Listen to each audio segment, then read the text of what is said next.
3 4 5 6 2 1 4 5 1 7 8 4 5 என்னும் 3 குறியீட்டு கூட்டங்களுக்கு முறையே பொருத்தமான சொற்கள் இடம்பெறும் விடை யாது? இங்க முதலாவது இப்போ இதுக்கு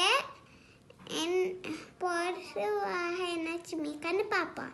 இங்கே முதலாவது ஒன்று வண்டிக்கு, இங்கே மூன்றாவது ஒன்று வண்டிக்கு, இங்கே முதலாவது ஒன்று வண்டிக்கு. அதே மாதிரி இங்கே முதலாவது கோவண்டிக்கு, இங்கே மூன்றாவது கோவண்டிக்கு, இங்கே முதலாவது கோவண்டிக்கு. அப்போ இதுவும் விடைய வரத்தான் சீக்கி. இப்போ ரெண்டாவது விட பார்ப்போம். முதலாவது கோவண்டிக்கு, இங்கே மூன்றாவது தீட்ட வண்டிக்கு. அப்போ இது பேல, அப்போ இதே நான் பார்க்கவே தேவையில்லை. இங்கே முதலாவது கோவண்டிக்கு, இங்கே மூன்றாவது கோவண்டிக்கு, இங்கே முதலாவது கோவண்டிக்கு. அப்போ நாங்கள் மூன்றாவது வீடியோ முதலாவது வீடியோன்ட்டு நான் பார்க்கணும். இப்போ இங்கே இரண்டாவது 2 வண்டிக்கு, இங்கேயும் இரண்டாவது 2 வண்டிக்கு, இங்கே இரண்டாவது 8 வண்டிக்கு, இங்கே இரண்டாவது 8 வண்டிக்கு. அப்போ இந்த விட பிள்ளை. அப்போ மூணாவது விடத்தை சரி. அப்போ மூணாவது விடை. ஏழாவது கேள்வி. பின்வரும் விவரத்தில் ஸ்கெட்ச் எமது கிராமம் பற்றி தயாரிக்கப்பட்டுள்ள சரியான பரும்படி படம் யாது? இங்க ஒன்றாவது, நமது கிராமம் ஒரு மலைச்சாரலின் அடியில் உள்ளது. எல்லாத்தது கிராமமும் மலைச்சாரலில் அடியில் தைக்கி. ஐபசலிக்கு கிராமத்தின் கீழ் அண்டத்தில் ஒரு ஆறு பாய்ந்து இறங்கும். அதேவேளை மலைச்சாரலிலிருந்து கிராமத்தின் நடுவில் பாய்ந்து இறங்கும் ஒரு கால்வாய் கிராமத்தின் அண்டத்தில் ஆறுடன் சேர்கின்றது.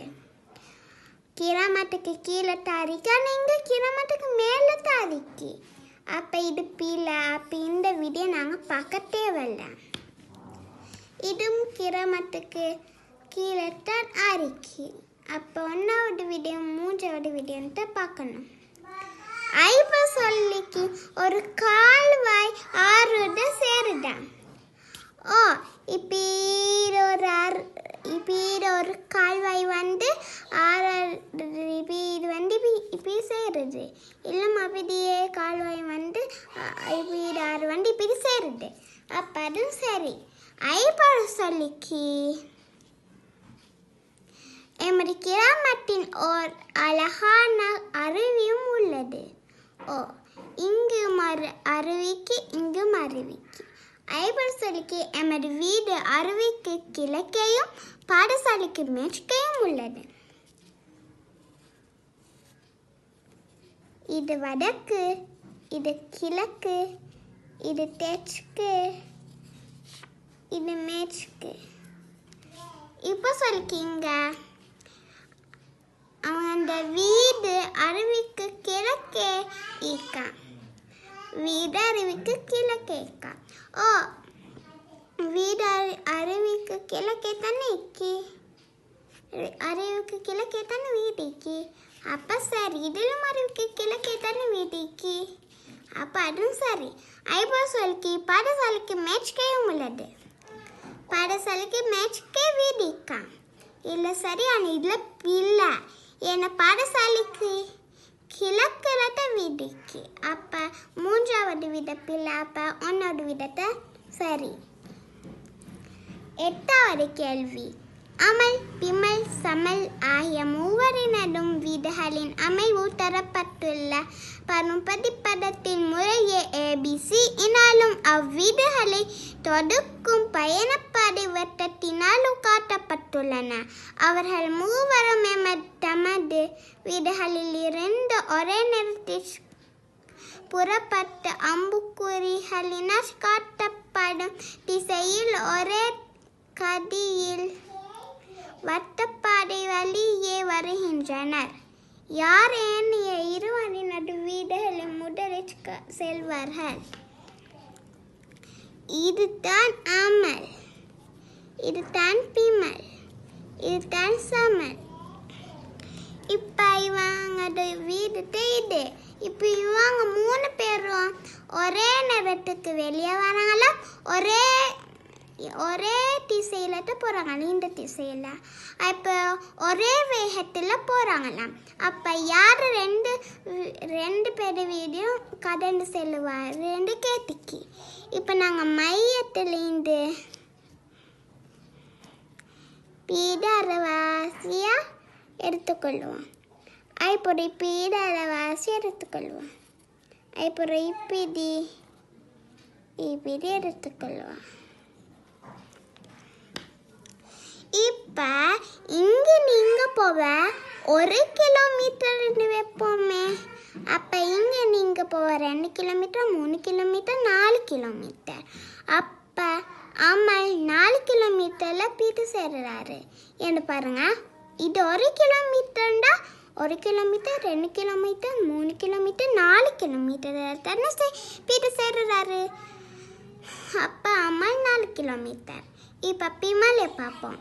1 kilometre, 2 kilometre, 3 kilometre, 4 kilometre, 5 kilometre, 6 kilometre, 7 kilometre. Bimal 7 கிலோமீட்டரில் போயிட்டு சேர்றாரு. இப்போ சமலை பார்ப்போம். 1 kilometre, 2 kilometre, 3 kilometre, 4 kilometre, 5 kilometre. Samal 5 கிலோமீட்டரில் போயிட்டு சேர்றாரு.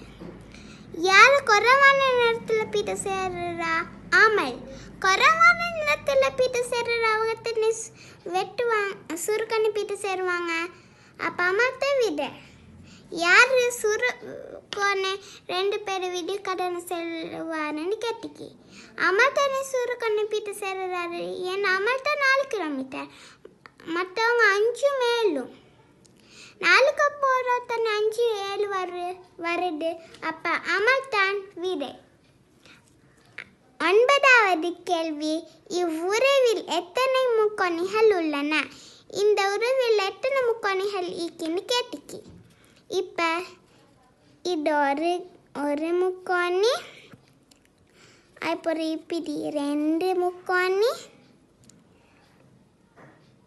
அப்புறம் இப்படி 3 முக்கோணி. அப்போ இதுக்கு 3 முக்கோணி வருது. இப்போ இதுக்கு பார்ப்போம். 1 முக்கோணி,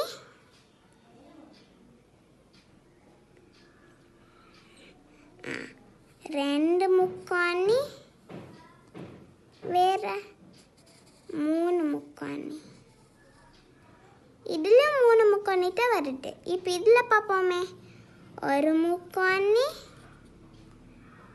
வேற எப்படி வரும்? இப்படி வரும். இப்போ 2 முக்கோணி.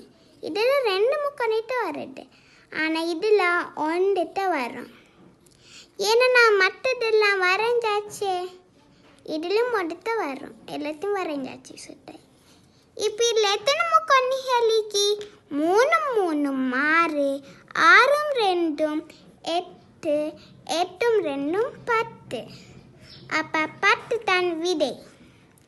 10வது கேள்வி, ஒரு சதுர முகையின் 6 முகங்களின் மீதும் 1 2 3 4 5 6 எனும் இலக்கங்கள் ஒவ்வொரு முகத்தின் மீதும் ஒரு இலக்கம் வீதமும் ஒன்றுக்கொன்று எதிரேயுள்ள முகங்களின் மீது இருக்கும் இலக்கங்களின் கூட்டுத்தொகை 7ஆகவும் இருக்குமாறு உள்ளன. சதுர முகையின் எந்த ஒரு முகத்தையும் அடுத்துள்ள 4 முகங்களின் மீது இருக்கும் இலக்கங்களின் கூட்டுத்தொகை யாது? இப்போ இங்கே 1 2 3 4 5 6 2 இலக்கங்கள் போட்டிருக்கான். இப்போ சொல்லிக்கு அடுத்த எதிரே உள்ள முகத்தையும் கூட்டி 7 வரணுமா? அப்படின்னா எதிரே உள்ள முகம்டா இது 1, இது மேலே 1, கீழே 6. ஏண்டா இது 7 வரணுமே, அது எதிரே கூட்டினா ஏண்டா 6 1 மேலே வருதே. அப்போ 6 தான் பண்ணியிருக்கணும். அப்போ 2 பார்த்தீங்கன்னா 2க்கு 5 இருக்கணும். அது டேடி இல்லை. ஏண்டா 2 மஞ்சு குட்டி பாருங்க, 2 மஞ்சை குட்டி பார்த்தா 7 வருது. இப்போ 3க்கு எதிரில் இல்லை 4 தைக்கும். ஏண்டா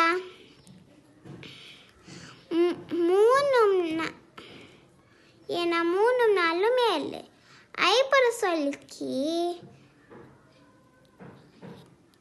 சதுரமுகிட எந்த ஒரு முகத்தை அடுத்துள்ள 4 முகங்களின் இப்போ இது எடுத்துக்கொண்டா இந்த 1 மாறும் இருக்கிறல்ல, இந்த 4 முகங்களையும் கூட்டி பார்த்து எத்தனை வருதுன்னு கேட்டிக்கு. இப்போ பார்ப்போம். 2 3 மெட்டுனா 5, 5 மஞ்சும் 10, 10 4 14. அப்போ 14 தான் விடை. 11வது கேள்வி. ஒரு தராசின்